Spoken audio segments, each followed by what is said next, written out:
He's not scared of the snake's deadly venom.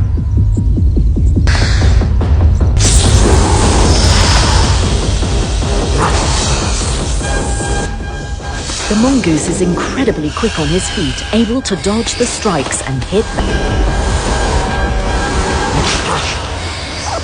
Eventually, the cobra gives in. He's got away lightly.